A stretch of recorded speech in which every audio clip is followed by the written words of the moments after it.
Hey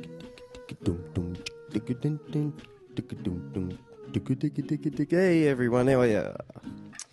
Today I have a champion around town, Scott Phillips, from the southern end of the Gold Coast, formerly of Sydney. In today's episode, we only talk about a small part of all his talents, and that's what do we talk about? Talking about gigging in the 80s and the music industry.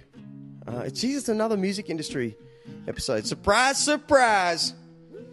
Around the Gold Coast and all the goods and bads of what it's like to be a musician these days. And the bottom line is it's just pretty good. So let's hear from the boys. Are you there, boys? And we are rolling.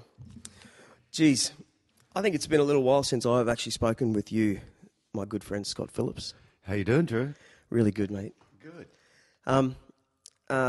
Welcome to this podcast show. It's a bit awkward to explain why I'm doing it, but I'm doing podcast show because I really like them personally. Yeah. And I'll get into just talking to firstly people I know interest the hell out of me and where they come from, which is why I'm always attracted to those people. Full stop. Anyway. Okay. Yeah, sure. Understand. Yeah, and so I've got you on this show today because you've got a great past that has always interested me. I've heard a million of your stories because where did we meet? It was the castle, wasn't it? Yeah. Yeah. The theatre restaurant industry. That's right. You were brilliant there. You were. So were you. You were. You held the show together. No, you were the I don't know. MC. The endless happy guy. Always. Yeah, you got to be happy, dude. That's what it's all about. Yeah.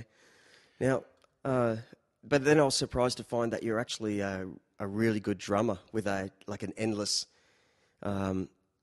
history of real, popular bands in the 80s in the centre of Sydney and that which, I've always been a musician as well. So, it gave you a double layer. I met you in a weird theatre restaurant. We were doing all sorts of funny Blues Brothers shows and stuff. So. Yeah, and from that came Cloud 9, where I met Mel and Damo, of course, local band Cloud 9, which was fantastic band, festival band. Yeah. We played all the festivals, Woodford, Joy Fest, you name it. It was that kind of band that really instigated dance and just loved it. I still miss it.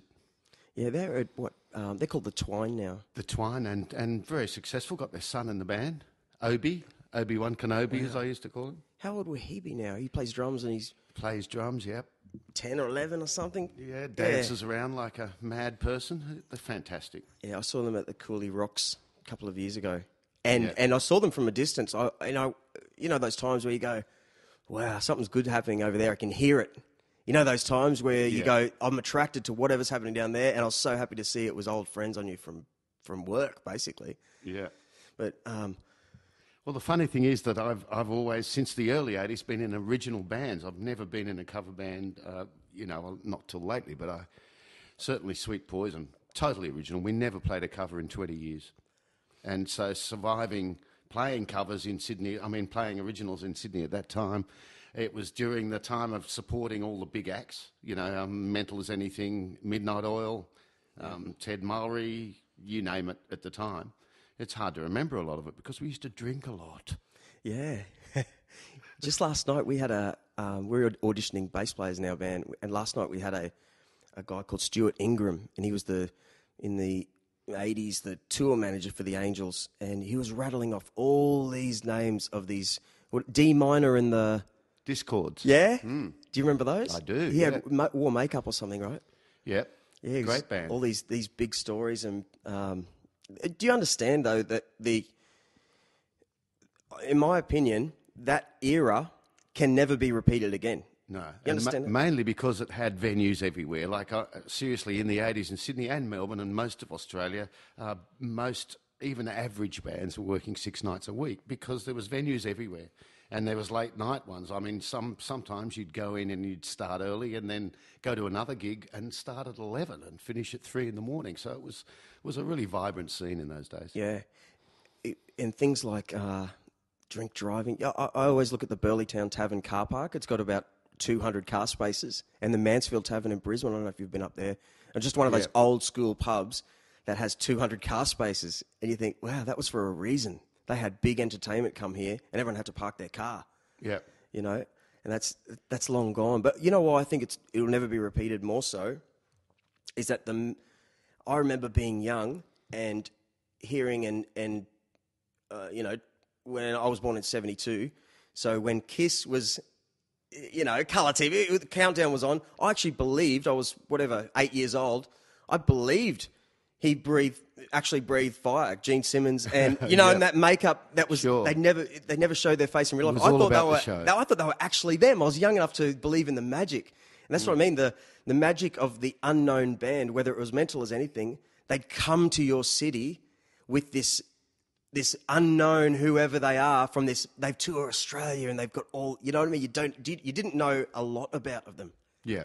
That's why I think is really important to go see them. Well, also because there were so many venues and so many bands working, an agency in Sydney called Cordon Bleu, which I suppose is still going, so I've got to be very careful about what I say, but they really used the bands at the time, and they'd put you into a venue and say that you were getting $500. This is just for an example.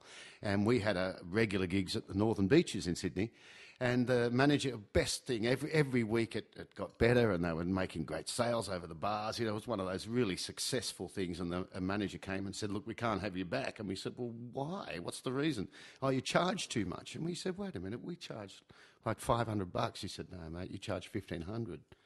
And that's when we suddenly realised that all of those gigs, the agency was paying us $500, dude, and taking all of that off the top. In those days. Unbelievable. That's a good pay today. But what do? Do you say, you know, no, Buggy, I'm not going to work anymore? But you have to. So you just put up with it and do it. Think of that. I was thinking this the other day. In 1996, the original band I was in would get paid $600 to show up and do 40 minutes on stage without a PA. Just rock in like rock stars and leave and get $600 in the hand. Today, if you got $700 and you lugged your own PA, people are fighting out there for $1,000 gigs with PAs, and it's incredible. Well, back in the day when bands constantly touring like the Choir Boys and like all of those very well-known bands. By the way, Choir Boys still going. Mark Gable, who's a friend of mine on Facebook, wonderful man. But we were a support band most of the time, and the supports, the big rule about it was you had to supply 2 luggers, and that's you, and we're only a 3-piece band, dude, you know, and get there at 3 p.m. or 2:30. In those days, you had double 4-ways. Dude. We're talking massive. The amp racks were like a ton. Yeah. Anyway, you'd take hours and hours and loads of angry roadies. Yep, totally, and all of these big bands at the time, and the crowd would always stand back against the wall when you came out. Like, if you're the support band, who the heck are these people? You only got a few lights. Yep, that's right. They used to give you like a couple of cans if you were lucky, mate. Yeah, you can have one of those cans if you want, mate. Yeah. Buy me a beer later. And they'd cut off a lot of the PA so that you'd have a very limited thing. And then when the main act came on, of course, you had to hang around till they finished and then help lug out. And it by the end of the night, and of course, what do you do while you're waiting for the band to finish, especially if they're a crap band? Drink. Yeah. So you go to the bar and say, okay, well, there's your $70 for the night. And by the way, your bar bill's $100. So what are we going to do? Yeah. That's so true. Those were the days, mate. We had a crazy drummer in our band, and we played for the Screaming Jets once. Oh, yeah. At a gig that had in Brisbane. It's got 1 million steps, but all the same stuff. The old school, the Angels, like PA sort of gear, like horrible loading. You don't have to do that anymore for some reason, but, you know, it was sort of part of the thing. You had to do it. But our drummer decided to have a fight with the road crew, and that tarnished the band for years in Sydney. We moved to Sydney and everything. That whatever we did in Brisbane got around, and it would, you know, it had a real industry in those days, like a real industry of crew that knew other crew who knew crew. Watch out for that band. They didn't load in. Yeah. No, and you had to get on with the crew, and I guess the good thing about helping load in is if you got a good relationship with them, they'd make you sound pretty good because they go, oh, these guys are okay. They really busted their ass to get the gear in and everything. But, mate, there's one story I'm reminded of. We went to Adelaide, and quite often the agency would just send you on tours without thinking about it because they just want you to work, so they get you out of the place. And we went down to Adelaide for the Fringe Festival. But the trouble is, we weren't actually at the festival. We were across the road on a door deal. See, so all the audience of whatever went to Adelaide were over the road. We were upstairs in this horrible little place, playing 6 nights a week, by the way, for I think it was a month or 2 weeks or whatever. And we weren't getting anything because no one was coming to the gigs. I mean, why book us when there's a Fringe Festival? So we drank a lot. And there's one night we were staying at the hotel. We were doing gigs there too. But I was very, very drunk. I think it was about 2 o'clock in the morning. I'd lost my key to get in the main door of the hotel. So I thought, this isn't going to get me on. And there was a bottle shop, and I used to wear lots of scarves, a bit Billy Idol in those days. And so I thought, I crawled over this sort of wall, and suddenly I was in the bottle shop. And I thought, oh, well, I've made it this far. And there was all this alcohol around me. So I thought, well, I might as well have a few drinks while I'm here, eh? No one will know. And then eventually I was there for about an hour and a half because it was dawning outside. I figured I've got to do something. Crawled over the next bit and then got to a louver window door. So I very, very carefully took out the louver glass so that I could put my hand around the corner and unlock the door. And I did all that and I got through, and then I put the louver windows back, thinking no one will know anything. Yeah. Luckily, the kitchen staff were getting ready for the breakfast, and I kind of hid behind a cabinet and sort of wandered back to the room and closed the door. That was it. I was out for the day. The guitarist came to me and said, Scott, what did you do last night? I said, what do you mean, man? Nothing. He said, how did you get in? Well, that's a long story. He said, the manager would like to see you. Okay, apparently you drank some alcohol. But, dude, how did they know that we found your scarves on the top of where you'd crawled over, and no one wears as many scarves as you, and, of course, it's got to be you. And, by the way, we'll probably never work here again. I said, see what I do for the band, dude? I'm promo plus. The scarves brought you down. Maybe that's why scarves went out of fashion after that point. Exactly. They heard about the scarves.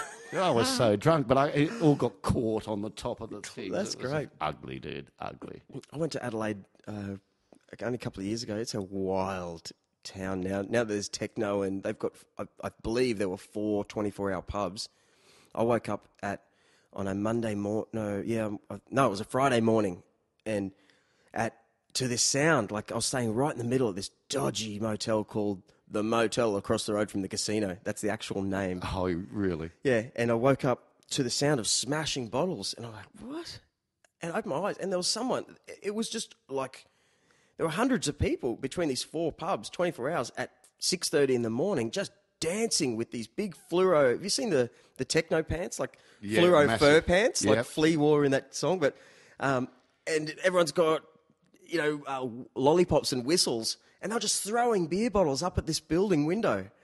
Madness. Well, I saw the Countdown reunion, and everyone was saying, well, at least in those days, everyone dressed up. They wore satin shirts like Sherbet, all those bands. But it was only because there was a costume department there, and the floor manager said to the band, look, you don't want to go on. You're just wearing like black T-shirt, shirt and jeans. Oh, wow. Come into the costume department. So they all went in there and just dressed whatever was there, like Skyhooks, all of these bands, dressed up wildly, but not because they came to the studio like that. It's because the costume department happened to be handy and, hey, let's try this one on. Well, that's a good idea too. Akadaka, school uniform. Hey, there's a school uniform. Wow. I might chuck that on. Years later. That's why do you remember that song? Bon Scott's wearing a leopard skin dress. He got it from the wardrobe at Channel 2, yeah. I didn't know that. Because they all dressed up for the... you're on television, mate. You better put some costumes on. I can remember. And that's how it started. John Paul Young with a big like fur, feathery and big glasses. That's it, yeah. And which was kind of out of character, maybe. I don't know. But, that answers a lot of questions. Because they were pushing, and especially Molly being gay, there's a lot of gay people on the... getting Countdown together, so they really wanted someone to look fabulous. Now, look, there's some satin shirts out the back. Go and try them on, darling. Lovely. That reunion show was brilliant. That was Yeah, great. About Molly being integral for ABBA to be huge Oh, totally. in Australia, and